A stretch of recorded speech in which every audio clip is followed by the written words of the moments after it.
This episode of A Brush With is sponsored by Artica. Artica is a publisher, but it's actually much more, a place where books become art. A publisher that specialises in creating artisanal books together with the very best, most internationally renowned artists, managing to elevate different artistic disciplines to another level. If you'd like more information about Artica or its collection of artworks, go to articabooks.com to discover books transformed into authentic works of art.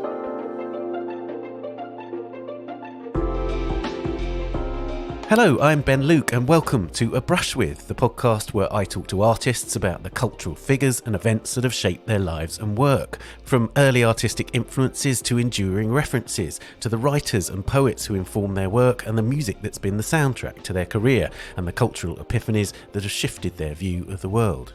And this episode is A Brush With Tino Sehgal. Tino's an artist whose work transforms the space in which it's shown through the power of movement, speech and song. His work can disarm us and disrupt our experiences of museums and galleries, or indeed wherever it takes place. Tino was born in London in 1976 to a father born in what's now Pakistan and a German mother. The family moved from London to Paris and Dusseldorf before settling in the Stuttgart suburb of Böblingen. Today he lives in Berlin. Early in his career, he moved to art from dance. He'd studied choreography alongside economics and worked with Xavier Leroy. Initially, he featured in his own work, but now he directs people, some regular collaborators, others from communities around the places where his work happens. So, for his latest show at Blenheim Palace, the vast 18th century English Baroque country house in Oxfordshire in the UK, built by John Vanbrugh with gardens by Capability Brown, Tino's work from the last 2 decades is enacted by some interpreters who've worked with him for years, but also 52 amateur participants from the local area who've been employed to take part in group actions, ranging from a 16-year-old to a 74-year-old. The works range from the intimate, like This You from 2003, where you encounter a lone person who, as you approach, sings a song that interprets your mood, to the epic, as in Untitled Scene for the Great Court, made specifically for Blenheim, where a large number of participants gather, stand in formation and sing samples from well-known tunes, before scrambling into a darting game of fast movement around the court. Then there's the work Kiss, again from 2003, where a couple perform a series of movements inspired by historic sculptures of kissing figures. Sometimes the participants can appear ignorant of the audience, immersed in their choreographies, while at others, like in the work These Associations from 2012 for instance, they directly engage you, coming up to you unexpectedly and telling you the intimate details of moments in their lives. Inevitably, the different modes within these works, Tino calls them constructed situations, prompt all manner of experiences and emotions, from bursts of joy to disorientation and discomfort. It's difficult to describe the profound effect of this variation, another work from 2012, where you enter a darkened room to be surrounded by Tino's participants' vigorous movements, chants and songs. His works have provided some of the most exhilarating moments I've ever experienced in museums and galleries. Partly, this is a direct result of that insistence on physical connection in an age when so much is done remotely or mediated through screens. Radically, Tino's art exists entirely in the moment it happens and then in memory, not as an object or even in reproduction, because he forbids the recording of his work. Even when it's acquired by museums, and his work exists in many of the world's major museum collections, from the Museum of Modern Art and Guggenheim in New York to the Stedelijk Museum in Amsterdam and the Tates in the UK, nothing is written down. The contracts are negotiated orally. In a world of excess and overproduction, where climate catastrophe is palpably with us, Tino's art leaves no physical trace.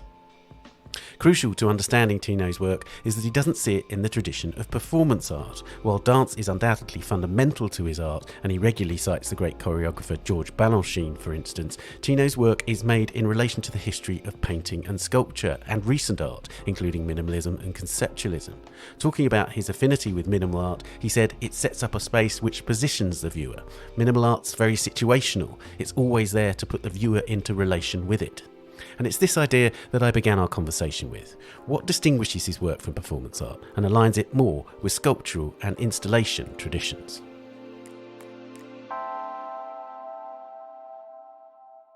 It has more to do with the exhibition, like the exhibition is a place which traditionally had like house sculptures and installation, but I tried if you could do something else there.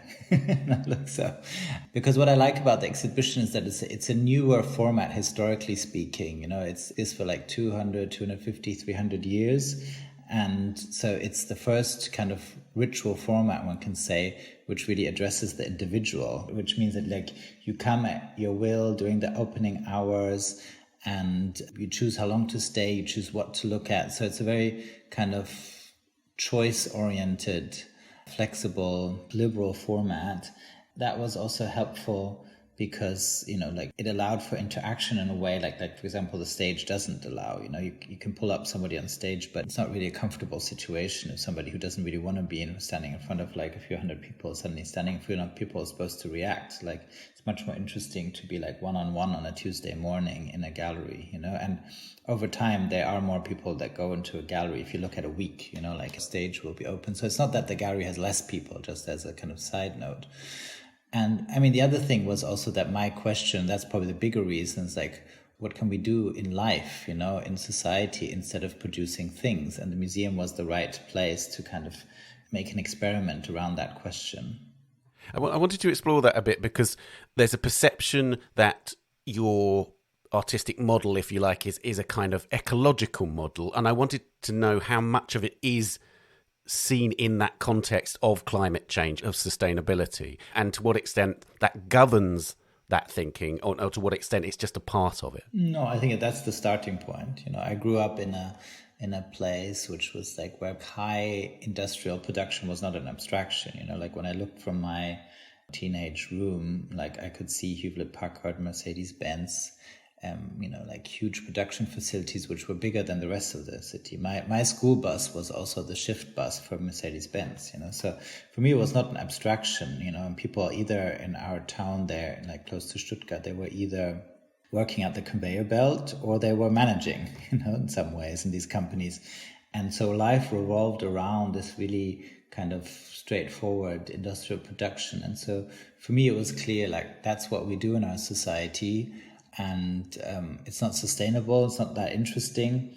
And I thought, what else could one do? And so really the work stems from this point. But for me, it really stems from that political concern. But for me, it was also an interesting experiment to say, can I produce something interesting which is sustainable without, let's say, claiming that it's interesting because it's sustainable? And that fact itself is actually more sustainable, because things that are interesting just for themselves will have a bigger impact, I think, than things that are like, well, it's good, And so that was my starting point. And the art world really didn't catch up onto this thing at all. And that was fine for me, because for me, it was more trying to show like you can do interesting things without transforming material and generating carbon dioxide. And I also had a lot of respect for the art game. So I wanted to do, in my ethical parameters, I wanted to do something in the art game, and art game, exhibitions developed during the Industrial Revolution. It's not a coincidence that we're a society which produces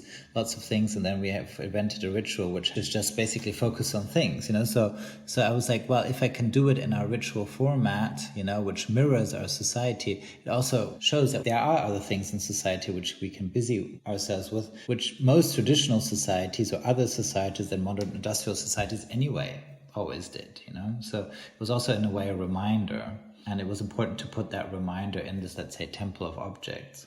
Talking about temples of objects, you've got this current exhibition at Blenheim. You've shown in other spaces which contain those objects. And I wonder, do you have a preference of making work for spaces which contain historic or contemporary physical objects? Or do you prefer an empty space as a site for your work? And do you present different works in those different spaces? Or can you present exactly the same work and it still have resonance in both kinds of space, if you like? No, I think that like my preference is a decorated space nowadays, but it doesn't necessarily have to be a space with other works. For most of the time, like I've tried to evade that as much as possible, because it's also like in the valences that still exist less, but still exist. It can still be like, oh, these people are doing something for this painting. And also there's like a competition, especially with painting, because if people look at the painting, they're putting the back to my people.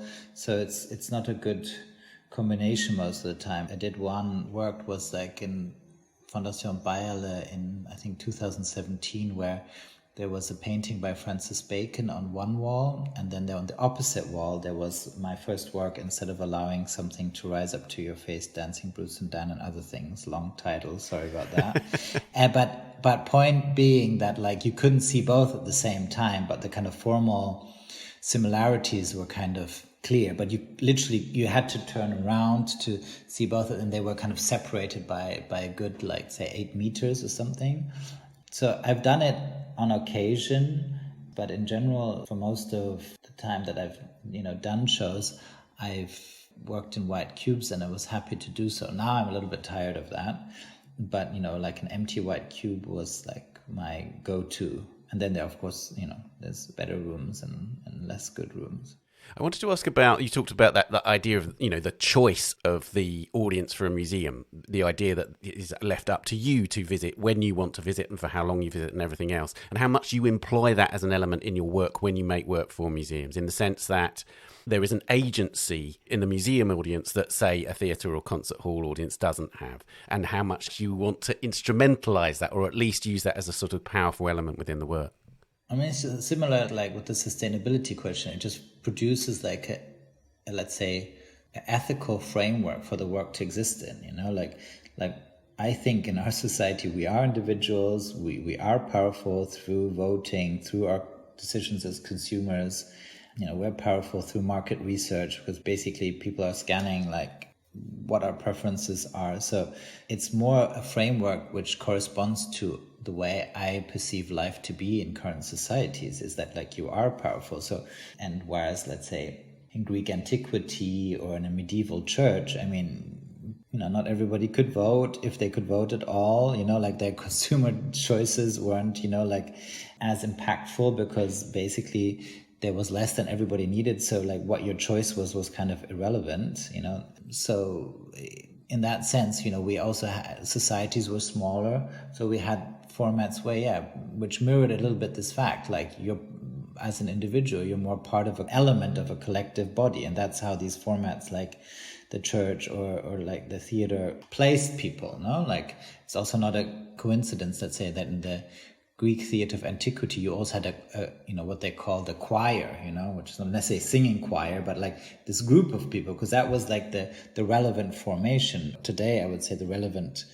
entity is the individual, but that's, lots of sociologists have filled many books about that, like that's a process which just starts with modernity, the idea of that we are individuals, which is difficult for us to understand because we are individuals. But so it's not that I want to use it, it's just for me a given, like that's how I see life and society to be. So obviously if we make like a kind of artistic ritual experience, whatever you want to call it, people don't necessarily like the word ritual in a secular society, but at the end of the day, that's what these formats and places are in some very secular and way, then they should somehow correspond to the way life is, otherwise they seem to me a little bit like out of step.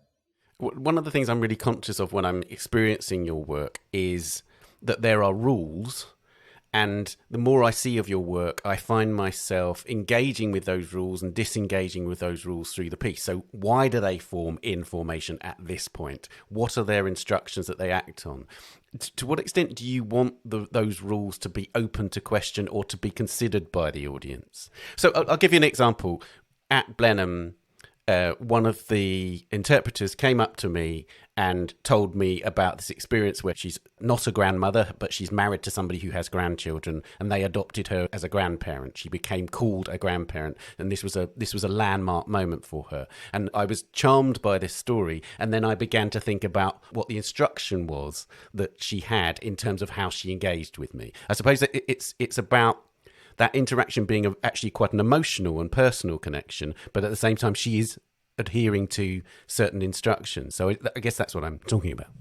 Yeah, I mean, you're obviously free to think and feel whatever you want to feel. I mean, like, it's a little bit like, I think it applies to any situation, like I can react to what somebody's saying in a situation, and I can think about why are they saying that, like, I mean, Judith Butler kind of, I think, made that clear in the 80s already, and maybe Derrida too. There is no communication without conventions, without what you call rules, you know? So you can always ask yourself, by which rules are we now communicating? You know, like there's certain words you and me are not using, like I'm not picking my nose, you're not picking your nose. Like, although, you know, we keep the video on, you know, like there's lots of rules we're following now. They're just less obvious because they're so ingrained and embodied. Let's say the rules of polite conversation, the rules of an interview, the rules of like two people that know of each other, don't really know each other. And, you know, like there's a lot of rules which we're following now, but we've been trained, let's say, for a good 18 years by our parents, by school, to follow these rules, and then we were let in the world, and then we're practicing them for another few decades, you know? And so I think you can always ask that question. It's true that like my work, because it's close to everyday life, but you realize it's not everyday life, you kind of, it maybe springs up, but it's obviously an experience that I don't have because I invented the rules. So that's the one experience I don't have. I mean, I probably, if I would be in your position, maybe I'd also ask myself that, you know. But I think also, I mean, you can watch a movie like that. Like if you're more, let's say, jaded movie viewer, like I don't watch a lot of movies, you know? So I remember like sometimes with my friend and mentor Xavier Leroy, we would go and see like blockbuster films. And I would be very much, because I would see them like once or twice a year, I'd be very much like taken by them, you know? And like taken by the story. Then I started to watch a little bit more movies over the years, because for I think a long time I didn't watch any. Then, of course, you understand the structure. And like, okay, well, so what is the cliffhanger now? What is going to happen? And yeah, how do they do this? And how is the camera here? You know, like, so I think this applies to everything. If you watch sports, you can be like, are they going to win? Are they going to lose? Or you can be like, what's the tactic here? You know, what rules are they following? You know, it applies to any situation. And I think that her story is good. And like, and the question she's answering to is, when did you have a moment of arrival? I mean, I'm quite sure that's that one. Because they get questions and they can always answer to them again and again. Like, I have never heard this story, so you know more than me in a way. Right. What I know is these questions which are out there. Yes, and she had the other rules, like whatever rule, like it's like she doesn't really say hello to you. She just tells you this story, and then she leaves also at some point, you know. I wanted to ask you that in a previous interview, we talked about something, and I think it's very instructive when you're at Blenheim because of the setting. You talked to me about the fact that you were particularly struck by the fact that Louis XIV organised dance as a form of control. And I'm really interested in that idea and how much that is sort of in the back of your mind when you're working very directly in a space which has a very, you know, the formal gardens, which were the kind of legacy of Louis XIV in a sense. I mean, Capability Brown would be unhappy about what you said right now, because he invented the English garden and he did a good job in Blenheim. But yeah, like that's funny. When did we do this interview? It was 2012. Yeah. No, I wasn't thinking about that at all. But you reminded me now, and it has more to do with what we talked about at the beginning. Is like, it's not about really dance as a form of control. I mean, like, to be a bit more precise, it's the setting, right? Because what is the Louis XIV move of, let's say, I dance instead of you dance, you know? That's the decisive thing, because there was dancing in both cases. Once there was, like, let's say, a social dance, you know, people, I guess today, a court dance, you know, some kind of line dance. And so people were engaging with each other, which is a generous thing. And now he was like, I don't want you to engage with each other. I want you to focus on me so you don't engage with each other. And for that, I also have to do some extra good stuff. And it was also, maybe he preferred to dance than to speak. You know, some people are speakers, and he found a way. But to me, let's say if you ask me today, it's more about the format shift, because dancing exists in both cases.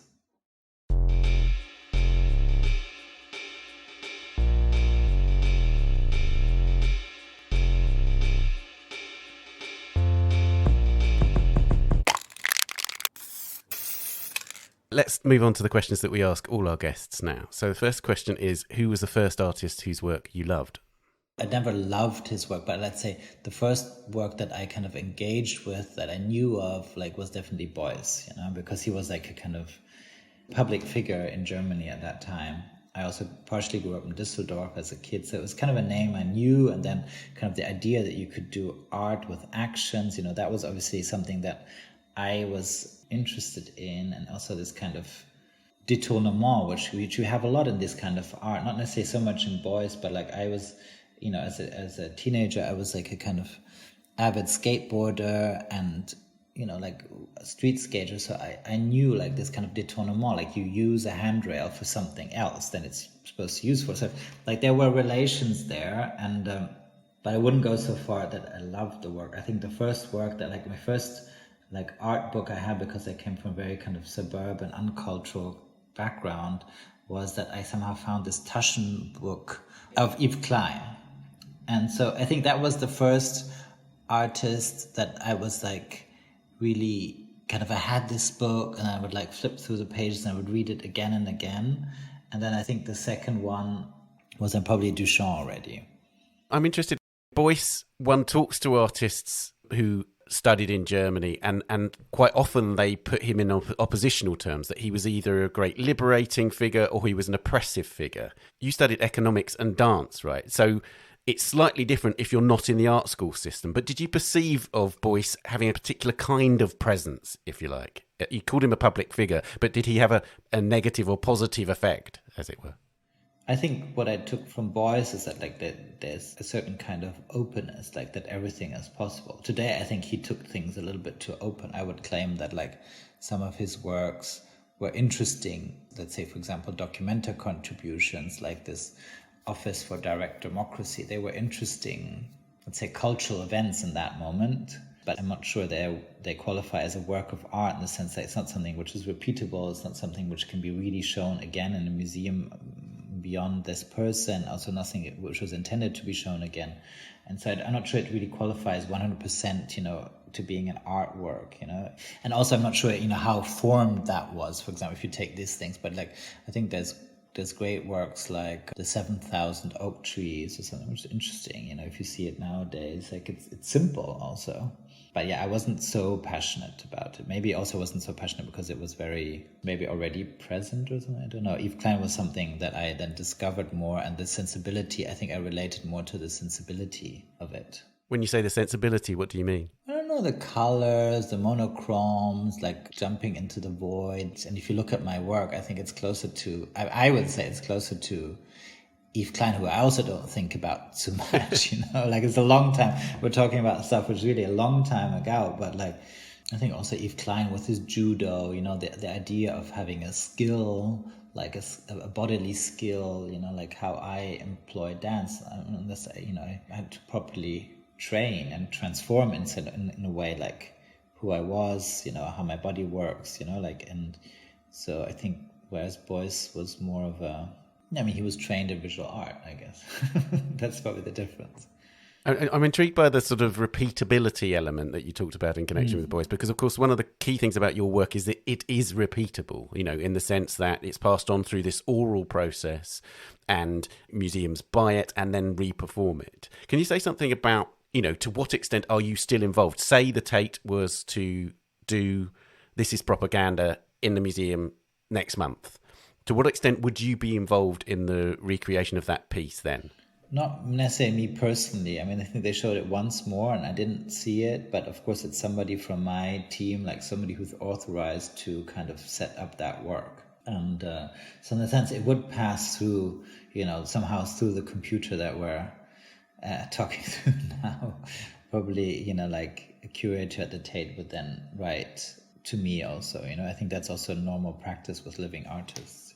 So in other words, there is still a connection to you for the moment, but because of the oral process, it could still be performed 100 years from now. And of course, that wouldn't involve a particular personal connection to you. I don't think it has to do with the oral process, it has more to do with the repeatability, Like the fact that it's repeatable means that and it doesn't rely on somebody specific like me or something like that. It means that it can be shown again, like the Balanchine works are being shown, and like in Balanchine's case, like the ballets that he did are now being set up by people who never knew Mr. Balanchine. And now how you organize that process, like obviously these people have to be trained properly. Who do they get trained by? They can look at a video in Balanchine's case, in my case not, but I think those are footnotes, The core thing is that it is repeatable, and the difficulty, as I've often said, with repeatability is that the passing on of the knowledge, this chain cannot be interrupted, Whereas, let's say, if you have a Picabia painting and, for 50 years, everybody thinks like Picabia was just like, not a relevant artist. And then 50 years later, people start looking into the depots of museums and they're still there. And then they say like, actually, this was the greatest artist. Then there's no problem. Whereas, let's say in Balanchine's case or my case, if people say for a few decades, like, oh, this is kind of not really interesting to us, then the knowledge gets lost, which we had a little bit with Nijinsky's Sacre du Printemps, like where they had to then reconstruct it. And obviously nobody knows if this reconstruction is actually... So that's the risk, that this chain of knowledge, of passing on of knowledge gets interrupted. There's to be like a continuous passing on. Whereas, let's say with a Picabia painting, let's say if the storage where it is burns down, that's the end of the Picabia painting, no matter how much people think it's relevant. So there's a risk there too. It's just different kinds of risk, but there's no categorical difference in my opinion. Which historical artist do you turn to the most today? I mean, obviously there's many artists that I've been interested in, but let's say if you would ask a professional athlete, like which historical athlete do you turn to? I don't know, like, do you think that Roger Federer is checking out on Rod Laver? No, like they're doing their own thing. Well, I suppose, look, but here I'm going to suggest a name to you. And I know this is an artist that you've referred to because you mentioned it to me when we spoke last. I'm going to say Watteau because, again, the most recent time I saw your work was at Blenheim, and inevitably it conjured Watteau to me. And I know that you have looked at Watteau. So, and I wondered how present, for instance, he was in your mind when you did the Blenheim work. I mean, not present, but you go through phases, and it's a way, it's like relationships, like the relationships don't end, but they also are different. I definitely had a phase where I somehow discovered these kind of conversation paintings, and Watteau is also a fun choice, it was a way also, let's say, of displacing, like in a conversation, like with somebody like you saying like, oh yeah, like, oh, it's live, it's so different, no, like here, look at these paintings, kind of similar. And yeah, it did cross my mind. I didn't think of Watteau specifically, but like I think they even called like that the pleasure gardens, like they were gardens where people hung out, they weren't gardens only to look at, I mean, yes, like Capability Brown kind of undid the whole French model, but it's still very visual, also garden architecture or park landscaping. But nonetheless, it was places for people to like be social. Now they're mostly places for people to look, right? Like with the tourists look.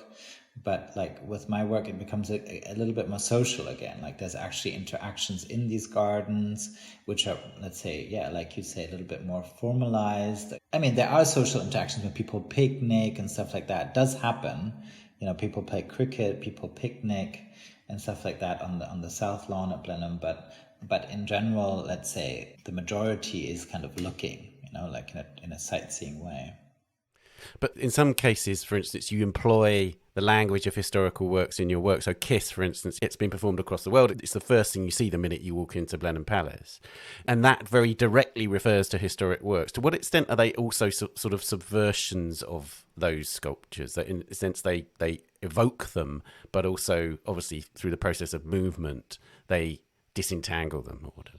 No, I wouldn't say I would want to subvert something. Art history, it's like a chain of beads, like it's very much like builds upon each other. Like a simple thought experiment is like, if you have, a young person, teenager who paints like Picasso as well as Picasso in the art history game, let's say, that's not really worth anything, which is astonishing, like if you think about it, it needs to be a new bead in the chain.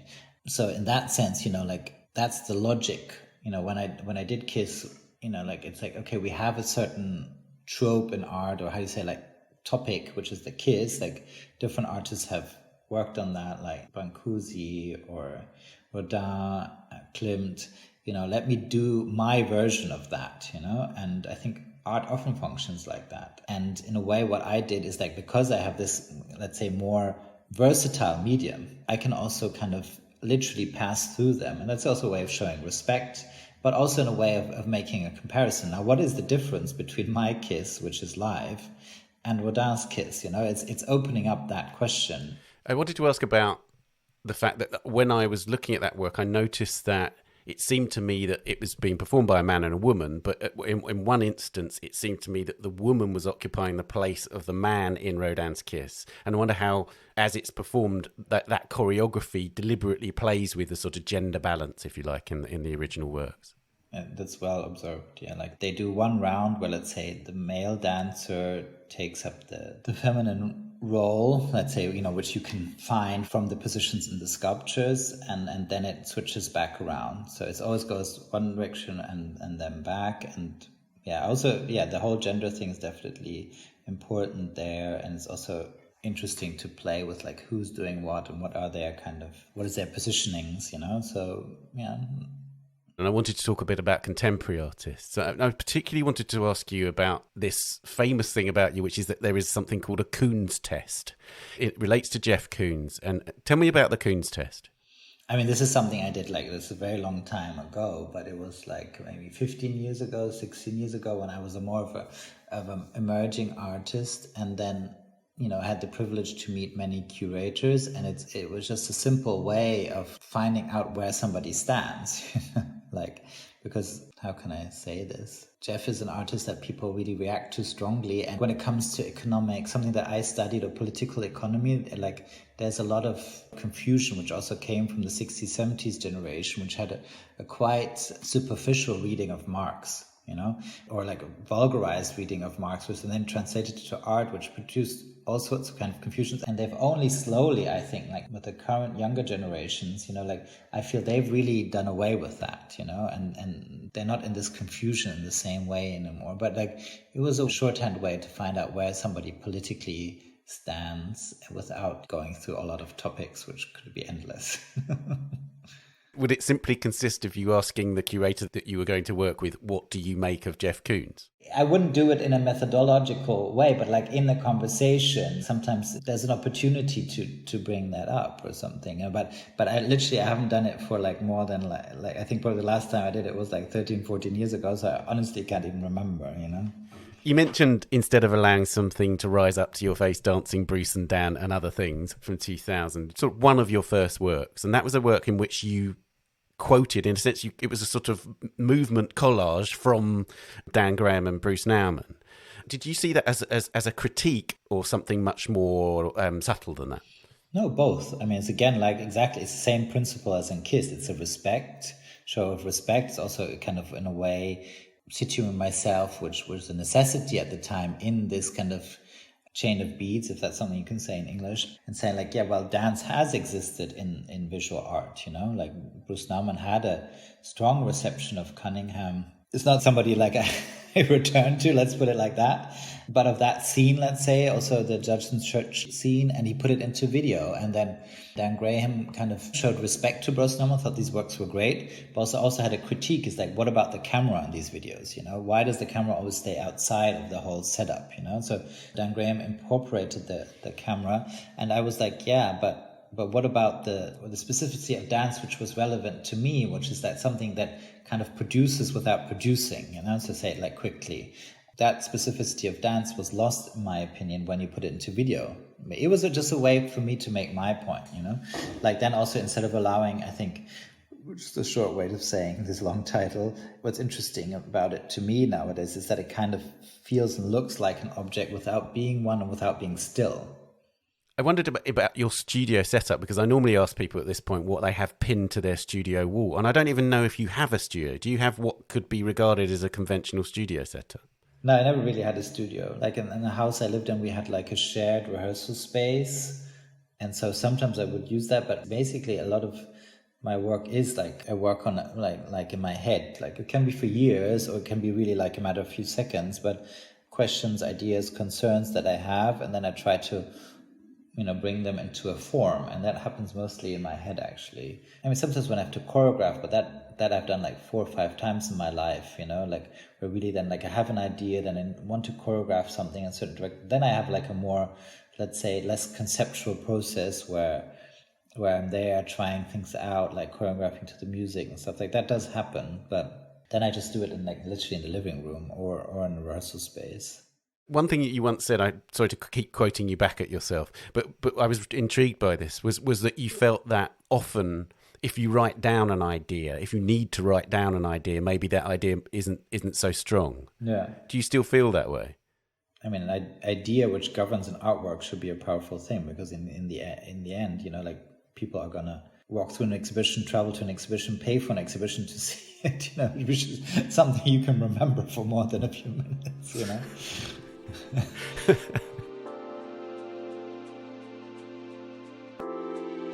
This episode of A Brush With is sponsored by Artica, a publisher that creates art with each of its publications. Artica specialises in developing unique artist books that propose new readings of the bodies of work of major artists across history. They create books that seem to be chiselled into sculptures, written on canvases, or etched with the artist's intimate thoughts. Books that are works of art in themselves, thanks to the meticulous artisanal production process with which they've been created, and the innovative concept behind each one. From Vincent van Gogh to Pablo Picasso to Jaume Plensa, Salvador Dalí, Antoni Gaudí, Henri de Toulouse-Lautrec, and most recently Frida Kahlo. With this latest release, containing Kahlo's most intimate and personal drawings, Artica offers a never-before-seen glimpse into the private world of the iconic Mexican painter. Check out this and other limited edition works by Artica at articabooks.com and discover books transformed into art.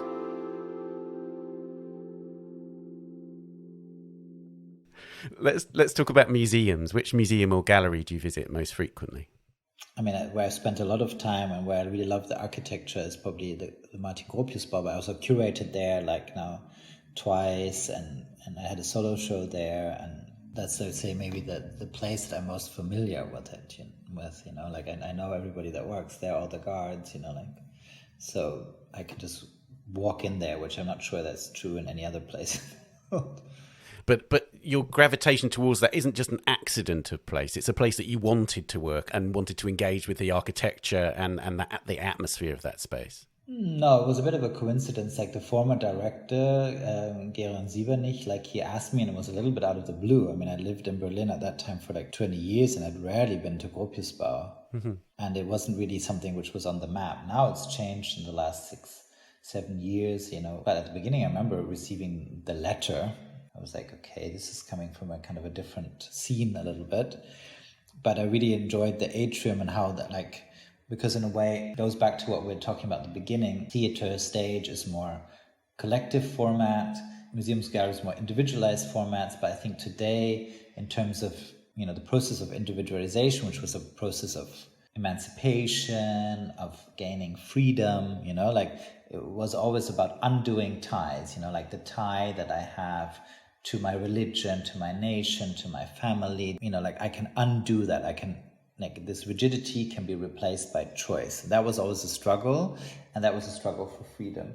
And now we've achieved, you know, that to a very high degree. And now freedom is something very flexible, very movable, whereas like a grounding, a belonging is more rooted, you know, like, it's less flexible. Like, you know, you can't have 12 homes, you know, like, you have, you know, like, I mean, maybe you can have 12, but maybe not like 35 or something. At some point, you don't feel at home at them anymore, you know? So there is a certain, let's say, reduction, rigidity, not movability, you know, in all directions there. So I think like something like the atrium of Gropius Bau, like, which is, you know, like, relatively big atrium, but it's surrounded by gallery spaces. So that's unusual about it. So it allowed me also my solo show in 2015, like, I could show like individual works in the galleries around, but then sometimes they would literally leave doing that work and gather together in the atrium and have like this collective moment of singing all together. And then they would go back to there and people could walk around. So it would also be where we would unite all the visitors, like all the people doing my work, all the visitors would be together in this big atrium. So there would be a collective moment, but it would go back also to this more individualized thing where you walk around from work to work. And so I think that was something which I enjoyed a lot in that architecture, you know, and then, I curated 2 shows there together with Thomas Oberender. He's called the Intendant, so he's like the director of Berliner Festspiele, which is the organization which Gropius Bau is like part of. And so, I enjoyed being able to play with how to use that building. Each time we used it quite differently. Which cultural experience changed the way you see the world?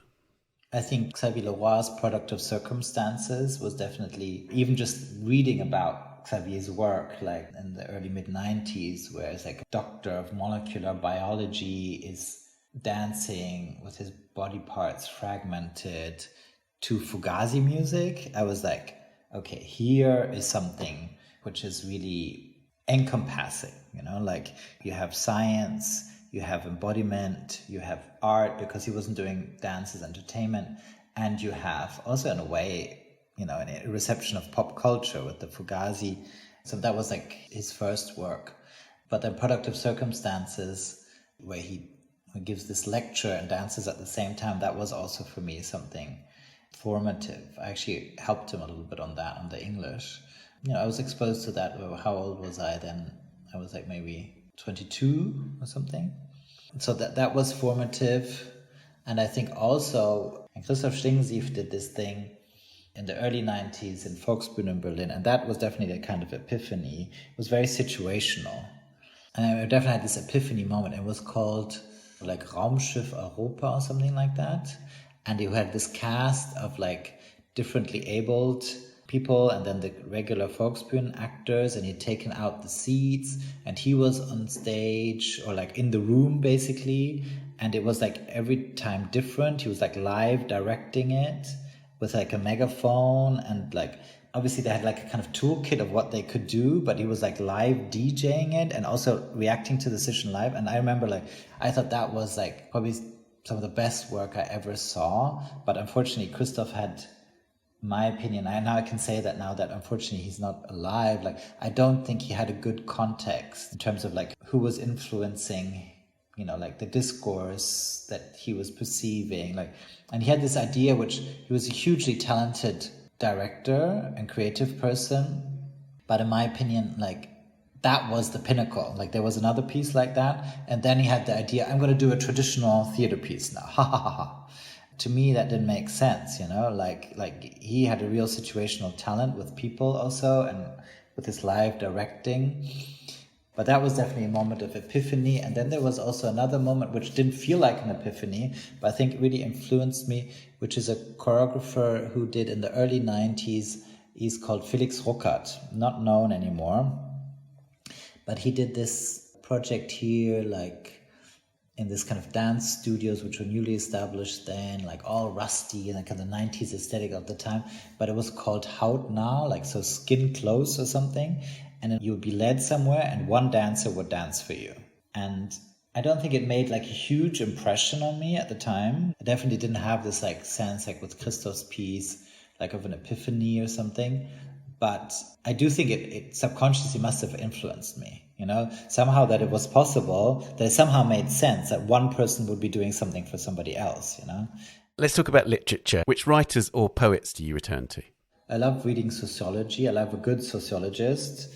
I'm less interested in philosophy nowadays. Less interested also in fiction. I mean, definitely had phases in my life where I would read, but if I return to something, I would re-watch In the Middle, Somewhat Elevated by William Forsythe, and, just on video, like that happens, let's say, once a year or something, that I'm in the mood of looking at and listening to this like iconic soundtrack of Tom Williams.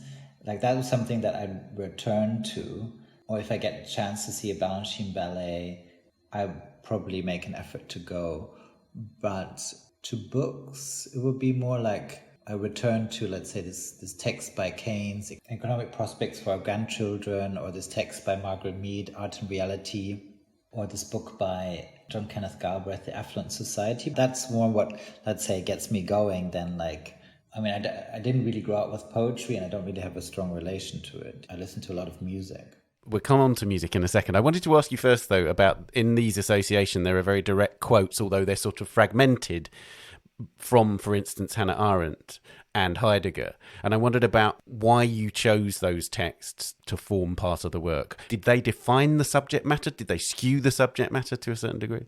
No, I think, it's like, I made these associations for the turbine hall. So like the turbine hall is obviously a site of industrial production. So we're very close to my concerns that we talked about at the beginning, And I think that both Hannah Arendt and Martin Heidegger, they were like among the first to understand that like something categorical was shifting, the Hannah Arendt quote is like, today we have begun to create natural processes of our own, and instead of surrounding ourselves with defenses against nature's elementary forces, we channel them into the world itself, you know?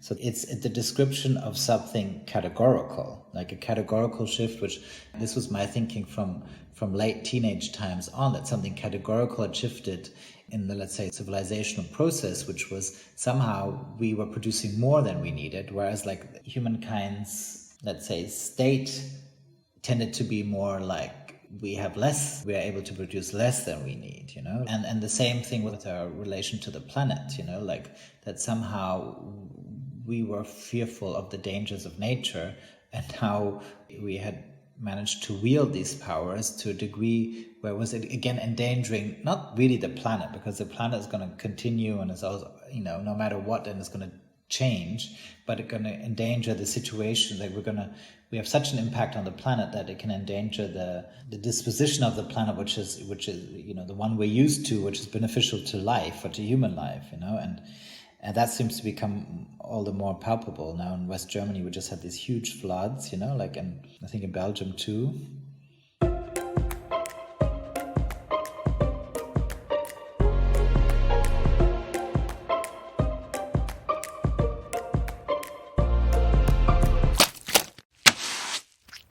Let's talk about music then. The question I normally ask at this point, and it becomes interesting in your case, because the question I normally ask is what music or other audio do you listen to while working? And often that's because the artist has a studio. I suppose a variation of that question is, do you have different music that you listen to as you're thinking your pieces through in the way that you described to the kind of music you might listen to at other times? Not out of principle, no. Like, because like let's say the way I work is like an ongoing process. It's like literally doesn't stop. It could be like while making food, or like while standing in a line, or like, you know, under the shower, in the train. It's just like there, like say in my mind. I guess I'm very much an artist. Like I don't have to like sit down and like think now 9 to 5 artist time, you know, like it's something I can't really run away from. But it's also, I'm not obsessed with it. Like, I'm not worried at this point in my life if I'm not thinking about work or something, and I'm not really super focused on one, because I know it's more like a plant. It's like growing because it's part of my life experience and me changing. And at this point in my life, I have the confidence that like when you evolve as a human being, different utterances will emerge, you know? So in a way, it's important as an artist, in my opinion, to live your life consciously and also with an aim at developing, you know. If you just stay the same, and you know, then that's obviously you're going to kind of put out the same thing or say the same thing. But we were talking about music, you know, so like for example with this variation, I think I was inspired not directly, it was like years before, by this remix album which was like really big at the time by Too Many DJs. Yeah. And I listened to that a lot, and it was just so eclectic and at the same time so organic. You know, one thing, I think that's really their strength, and why this kind of remix album was maybe so successful at the time. No, like it wasn't really a remix. I mean, it was like a kind of collage, in a way, musical collage, which was very much one thing at the same time. You know, it had such a groove. And I always had the idea, like, I'd like to organize like a party to that album, you know, and like have people also dance to it in a more structured way. So like that would be like a desire I had, but that didn't really work in the parameters of my work, you know, like I'm not going to play a CD or something. And so I think that desire, let's say, which wasn't necessarily an artistic desire, I just enjoyed that album, which is one when from the mid 2000s, no, or even early 2000s. And so that desire waned. But somehow I think then years later it popped up in this variation, where this variation is like a kind of dance party in a dark room, but the music is produced by the people dancing and stuff like that. So some elements of this, let's say, initial desire from then whatever, like 6-7 years earlier, from listening to that music. Let's talk about some other musical pieces. There's a piece called This Joy, which I witnessed at Blenheim, and I'm standing there and 3 interpreters are performing Beethoven's Fifth effectively through movement and singing. Tell me about that, because obviously it's a feat of memory apart from anything else, but it's enormously complex in all sorts of different ways. Yeah, we showed a little bit of excerpts. It's a work which was the first commission I really did. It was a commission by the Kunsthistorische Museum in Vienna for like the 250th birthday of Beethoven, and also a little bit works in this chain idea, you know, like there's the idea of joy in Schiller and a lot of in the culture of that time, and then also Beethoven in a way, like the Schiller poem, you know, of Ode to Joy was already like, I don't know, like a hit you can't hear anymore. It was like a thing that people would sing in the bar, and Beethoven was like, no, I'm gonna, you know, now we don't know that anymore, and we don't know all the other compositions which were around that, but he said, no, I think that's great, and I'm gonna pay my respect to it and do my version of it, you know. And I think that it's interesting with Beethoven. It's not somebody like I followed hugely or listened to a lot, but obviously Beethoven managed to come up with a few tunes which are the most known melodies ever, you know, on the planet probably. And I had a huge respect for that. Like, and I was curious, you know, like, what are these melodies? Why do they transcend somehow like so many generations, which is rare, you know? And so it was also an opportunity to study that a little bit. And then, yeah, the way the piece works is that like they sing a movement of a Beethoven symphony. So for example, the fifth that you mentioned, that's a choreography for the fingers and the arm while they're singing. And then seventh is a choreography for the torso. So it's also like a game. So like the dancers have to sing and they have to move the torso in that sense. But the rest of their body, like their head and their arms and their legs, are free to do what they want, you know. And if they can then still do something while they're doing this choreography is another question. It takes a month, and we haven't showed the work a lot because it was then first shown in 2020, so it was like Corona restrictions, and the museum was open for a few weeks and then closed again. So it's still in a weird way at the beginning of the process, but yeah, that's the way it works. Yeah.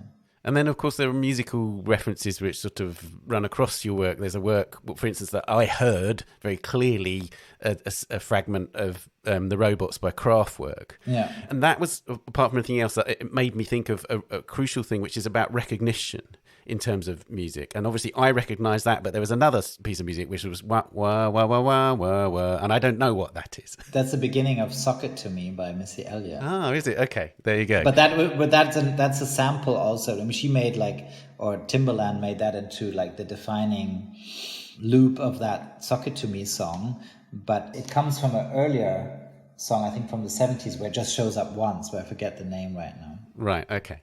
But I'm really interested in terms of your use of those pieces of music. They are pieces that you are interested in, that you love. What brings them into your work?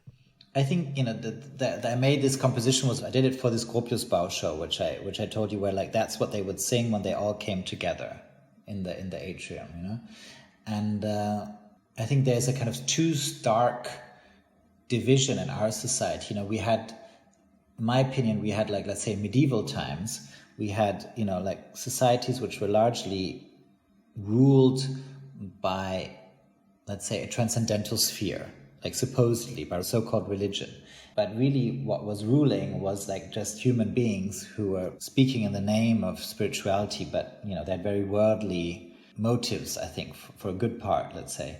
I mean, I wasn't there, so difficult to judge, but that's how it seems to me. And from that, we broke off with Enlightenment, and we said, you know, like, not that somebody said this consciously, but this seems to be like the cultural movement of Enlightenment. Like there's so much abuse of power which is happening through religion. Like one way to stop this is to just claim there is no transcendental sphere, you know? The only thing that exists is what can be seen, sensed, proven repeatedly in an experiment. Everything else doesn't exist. And that also kind of, like, if we create a society on those foundations, then nobody can claim something in the name of God, you know, and put this divine cloak around their worldly motives, you know. So it was like, you know, in my little thought experiment, because I don't think that somebody had consciously this idea, you know, it was a very effective strategy, you know, like to undo a certain societal formation. But I think that it's a little bit too stark and reductive. Like now we live in a highly secular society, and we're a little bit deprived of our connections and our efforts to connect with or reconnect with like other dimensions, you know, whatever that may be. So sometimes I like to take something, so this particular, let's say, composition for a choir, which you saw at the Great Court of Blenheim, is, yeah, it's taking these like pop music samples, which are kind of coming from a more worldly sphere, but nonetheless music in a way for me is always transcendental, and then they're connecting them with these long notes, which relate to different frequencies of the body, you know?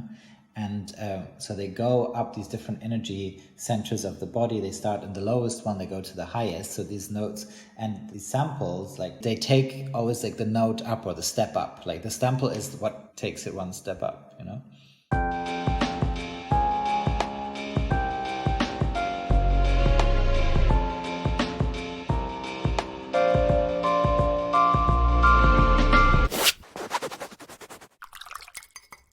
If you could live with one work of art, what would it be?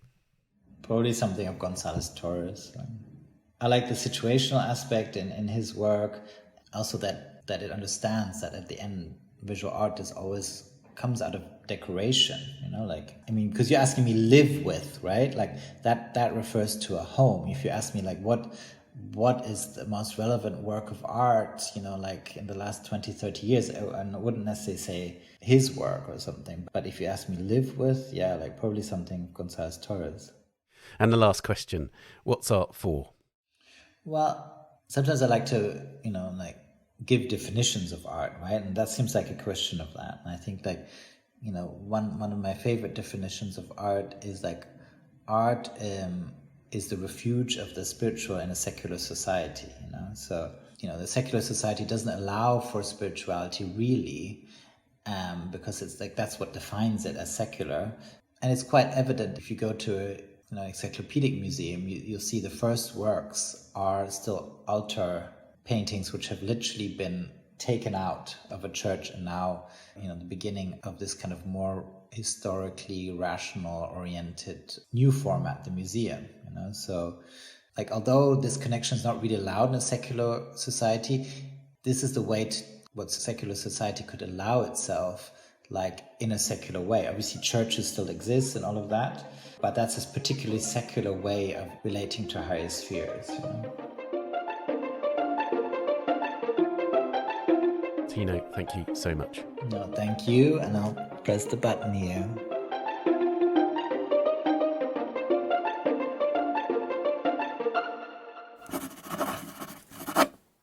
Tino Sehgal is at Blenheim Palace until the 15th of August. You can read more at blenheimpalace.com. And Tino's also making work for another great Baroque building with English landscape gardens, the Melk Abbey in Austria, between the 2nd and the 4th of September this year. Find out more at globartacademy.at. And that's it for this episode. Please subscribe to A Brush With wherever you're listening, and do give us a rating or review on Apple Podcasts. And do also subscribe to our other podcast, The Week in Art, a deep dive into the latest big art world stories, the top shows and the key issues, which is back in September. We're on Twitter at Tan Audio and on Facebook and Instagram, of course. Production, editing and sound design on A Brush With are by David Clack, and the producers of the Art Newspaper podcasts are Julia Michalska and Amy Dawson. Thanks to Henrietta Bentel, Daniela Hathaway and Kabir Jalla. Huge thanks to Tino Sehgal. Join us next week for A Brush With Alberta Whittle. Bye for now.